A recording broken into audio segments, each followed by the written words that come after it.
कभी आपने सोचा है कि एक रात, एक गलत फैसला या सिर्फ एक लम्हे की लापरवाही आपकी पूरी जिंदगी बदल सकती है? आज के सुने 3 सच्ची कहानियां।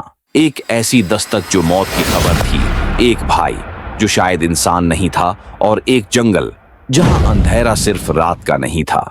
हिम्मत है तो अंधेरे में हमारे साथ चलें। लेकिन याद रखें, हर कहानी में छिपा है वो जो आप देखना नहीं चाहते।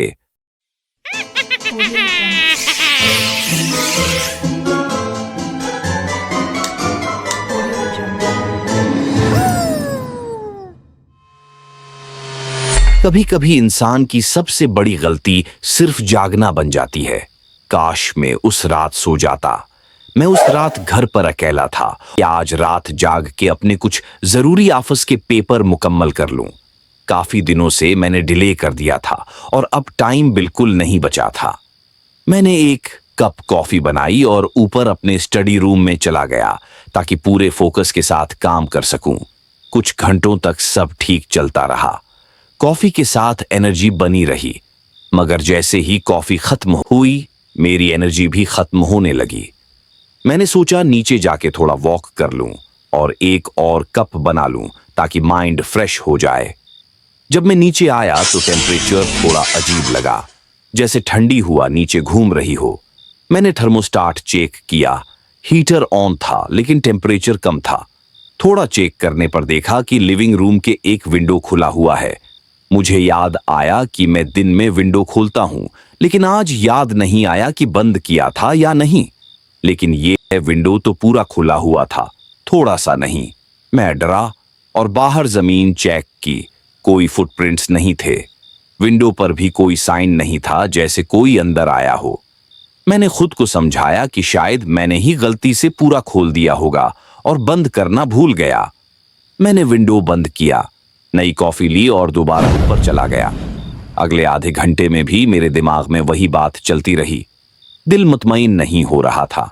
मैं उठा और पूरे घर का क्विक चक्कर लगाया। सब ठीक लगा तो वापस काम पर लग गया। 1 घंटे बाद अचानक मेरे पीछे जोर का थंप हुआ, जैसे कुछ भारी चीज गिरा हो मेरे स्टडी टेबल के बिल्कुल पीछे। मैं फौरन खड़ा हो गया। उस वॉल के दूसरी तरफ मेरा बेडरूम था। मैंने सोचा शायद वहीं से कोई आवाज आई हो। मैं हॉलवे में गया और बेडरूम का दरवाजा खोला। सब कुछ बिल्कुल नॉर्मल था। तब मुझे यकीन होने लगा कि शायद जागते रहने की वजह से दिमाग खराब हो रहा है। मैं दोबारा स्टडी में आके बैठ गया, मगर अब कंसंट्रेशन मुश्किल हो गई। मुझे यकीन था कि आवाज आई थी। तब मैंने अब पीछे देखा। तब याद आया, उस वॉल में एक छोटी सी क्लोजेट है। मैं उसे भूल चुका था क्योंकि उसमें सिर्फ पुराने कपड़े और विंटर जैकेट्स थे। क्यूरियोसिटी से मैंने क्लोजेट का डोर कैजुअली स्लाइड करके खोला और मेरा सांस रुक गया। मेरे बिल्कुल सामने एक अजनबी खड़ा था। वो जैकेट्स के पीछे छुपा हुआ था और हम सिर्फ इंचेस के फासले पर थे। अगर कपड़े दरमियान में न होते, शायद वो मुझे फौरन पकड़ लेता। अगले ही सेकंड उसने क्लोजेट का दरवाजा धकेल कर खोला और मेरे पीछे दौड़ा। मैं हॉलवे में भागा, लेकिन उसने मुझे मेरे नाम से आवाज दी, हमजा। लेकिन उसकी आवाज अजनबी और खौफनाक थी, जैसे वो मुझे जानता हो, लेकिन मैं उसे बिल्कुल नहीं पहचानता। मैं सीधा कॉर्नर पर अपने नेबर्स घर पहुंचा और दरवाजा पीटना शुरू कर दिया। जैसे ही दरवाजा खुला, मैं अंदर भागा और उन्होंने फौरन पुलिस को कॉल कर दिया। पुलिस आई, घर चेक किया, मगर वो आदमी गायब था। कोई क्लियर साइन भी नहीं मिला कि वो कहां गया। बाद में जब मैंने सारी सिचुएशन एनालाइज की तो समझ आया कि वो शायद उसी वक्त खिड़की से अंदर आया जब मैं नीचे गया था, और उसके बाद पूरे 1 घंटे तक वो मेरी क्लोजेट में छिपा रहा, मुझे वॉच करता रहा। और बदतरीन बात, उसे मेरा नाम भी पता था। मतलब ये सिर्फ कोई रैंडम ब्रेक इन नहीं था। शायद वो काफी टाइम से मुझे स्टॉक कर रहा था। अगर मैं उस रात सो जाता तो शायद आज आपको ये स्टोरी सुनाने के लिए जिंदा ना होता।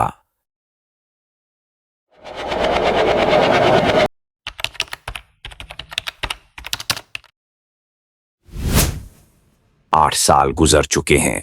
लेकिन उस रात का खौफ आज भी मेरे दिलो दिमाग में जिंदा है। मैं अपनी 20 की उम्र में था जब ये वाकया पेश आया। मैं अकेला खैबर पख्तूनख्वा के पहाड़ी इलाके शगरान वैली में कैंपिंग के लिए गया था। अगरचा मैं कोई माहिर नहीं था, लेकिन अक्सर पहाड़ी इलाकों में हाइकिंग करता रहता था और कैंपिंग के बुनियादी उसूल मुझे मालूम थे। इस इलाके में जंगली जानवर, खास तौर पर रीछ, अक्सर नजर आते थे, इसलिए वहां जाने वाले लोग बहुत मोहतात होते थे। यही वजह थी कि ये मकाम ज्यादा मशहूर नहीं था, सिर्फ चंद एडवेंचर पसंद लोग ही वहां जाते थे। मैं हमेशा कोशिश करता था कि रिछ वाली जगहों से हटकर तन्हाई में जाऊं। उस बार भी मैं एक ऐसे पहाड़ी रास्ते पर गया जो एक खूबसूरत नदी के साथ साथ जाता था और आखिर में एक छोटे से चरागाह पर खत्म होता था जहां से शगरान के पहाड़ नजर आते थे। करीब तरीन मशहूर ट्रेक तकरीबन 5 किलोमीटर दूर एक आबशार तक जाता था, लेकिन मैं वहां नहीं गया। जब मैं वहां पहुंचा तो मुकम्मल खामोशी थी, न कोई इंसान न कोई जानवर। मैंने अपना टेंट एक महफूज जगह पर लगा लिया और फायर पुट बनाने के लिए आसपास से पत्थर जमा किए। शाम के वक्त में काफी थका हुआ था और बस सुकून चाहता था। सूरज गुरूब हो रहा था। मैंने आग जलाई, थोड़ी चाय बनाई और आसमान पर सितारों का नजारा करने लगा। पूरे इलाके में एक गहरी खामोशी छाई हुई थी, लेकिन अचानक किसी के कदमों की आहट सुनाई दी। ये आवाज बिल्कुल वाज़ेह थी, जैसे कोई इंसान पतों पर चल रहा हो। कुछ लम्हों बाद एक आदमी मेरे करीब आकर रख गया। आग की रोशनी में उसका चेहरा दिखाई दे रहा था। उसके पास एक बीक पीक था, जैसे वो भी हाइकर हो। उसने मेरे कैंप की तरफ देखा और धीरे से बस एक लफ्ज कहा, मुआफ करना। फिर वो वापस मुड़ गया और जिस रास्ते से आया था वहीं चला गया। उसकी आवाज बहुत आहिस्ता थी, जैसे वो सरगोशी कर रहा हो। मैं हैरान रह गया कि वो किस चीज की माफी मांग रहा था। वो कहां जा रहा था? कहीं वो किसी चीज से डर तो नहीं रहा? रात मजीद गहरी होती गई। बादल आ चुके थे, चांद और सितारे नजरों से गायब हो चुके थे और जंगल की तारीकी में हर आवाज साफ सुनाई दे रही थी। फिर दोबारा वही कदमों की आहट सुनाई दी।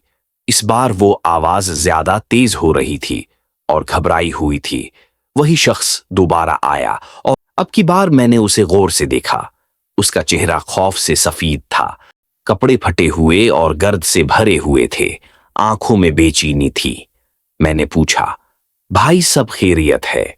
आपको तो अब तक वापस अपने कैंप में होना चाहिए था। वो खामोश रहा, बस मेरे पीछे देखता रहा, जैसे वहां कुछ हो। मैंने दोबारा कहा, अगर आप रास्ता भूल गए हैं तो मैं मदद कर सकता हूं। उसने मेरी बात सुनी, लेकिन फिर एक और सवाल किया, आप यहां अकेले हैं, कोई और साथ नहीं है? फिर उसने मेरी आंखों में देखकर पूछा, क्या आप मेरा पीछा कर रहे हैं? मैं हैरत से बोला, नहीं भाई, मैं तो खुद पहली बार यहां आया हूं। फिर उसने एक और अजीब बात कही, तो फिर आप उसके साथ क्यों हैं? मेरे रोंगटे खड़े हो गए। मैंने फौरन पीछे मुड़कर देखा, लेकिन वहां कोई नहीं था, सिर्फ दरख्त, अंधेरा और खामोशी। जब मैं वापस उसकी तरफ देखने लगा तो वो एकदम चौंका और फिर वो बगैर कुछ कहे जंगल की गहराई में भाग गया, उस तरफ जहां कोई रास्ता भी नहीं था। मैं बिल्कुल साख्त रह गया। वो उस कौन थी जिसका वो जिक्र कर रहा था? क्या वो वाकई कुछ देख रहा था या बस इसका ज़हन मुतासिर हो चुका था? मैंने जल्दी से अपना सामान समेटा और जैसी गाड़ी तक पहुंचा, सुबह मैंने मकामी पुलिस को इत्तला दी कि शायद कोई हाइकर मदद का मोहताज हो। मैंने उसे आखिरी बार गुजरा गांव के करीब वाले ट्रैक पर देखा था। सालों बाद भी मुझे उस रात की हर बात याद है।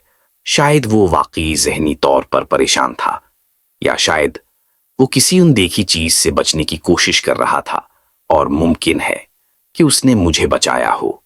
उस शख्स का आज तक कोई पता न चल सका, लेकिन उसकी सरगोशी, उसकी खौफजदा आंखें और वो आखिरी सवाल आज भी मेरे अंदर एक गहरी खामोशी छोड़ गए हैं।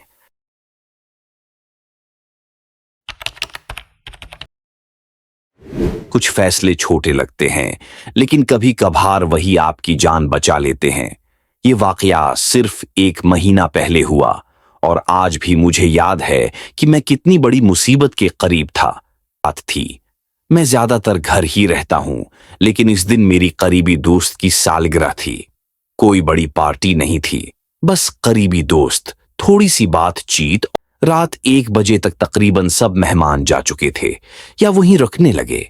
मुझे किसी के घर सोना पसंद नहीं, ड्राइव करना सेफ नहीं था, तो मैंने वही फैसला किया जो मैं पहले भी कई बार कर चुका था। मैं पैदल घर जाने लगा। रास्ता पुरस्कून था, सुनसान सड़कें, खामोश घर, कोई गाड़ी नहीं, कोई बंदा नहीं। शुरू में सब कुछ ठीक लग रहा था, फिर एक गाड़ी आई, आहिस्ता चलती हुई मेरे करीब रुकी। अंधेरा था, चेहरा नहीं दिखा, सिर्फ आवाज आई, क्या आप ठीक हैं? लिफ्ट चाहिए? मैंने नरमी से इनकार किया। गाड़ी चली गई।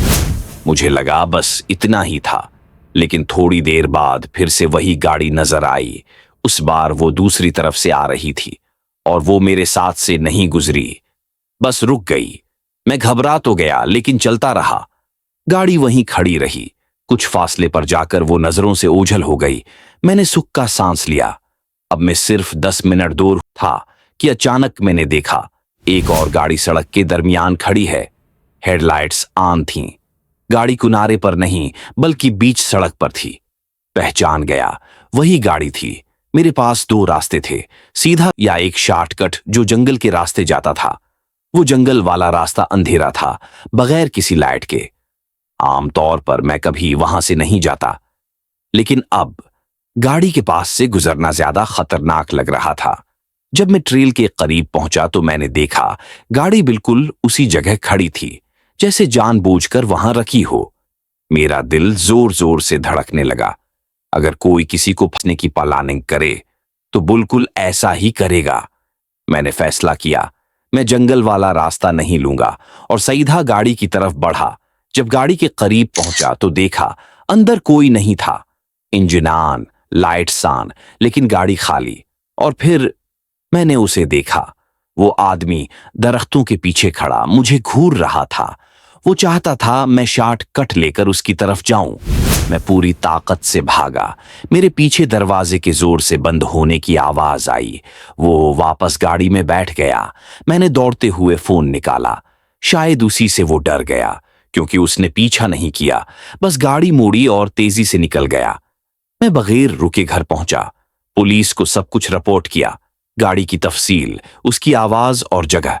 लेकिन पुलिस ज्यादा कुछ नहीं कर सकी, क्योंकि मेरे पास सबूत बहुत कम थे। आज भी सोचता हूं, अगर मैं उस रात उस जंगल में चला जाता तो शायद कभी वापस न आता। वो आदमी मुझे लिफ्ट नहीं दे रहा था, वो मुझे फंसाने आया था।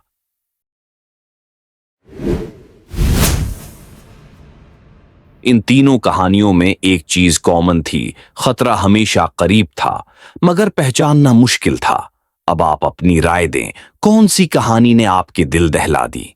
नीचे लिखें। और अगर आप चाहते हैं कि अगली कहानी सबसे पहले सुने तो हेलो इमेजिनेशन को सब्सक्राइब करें और बेल आइकन जरूर दबाएं, क्योंकि अगली बार शायद कहानी आपकी हो।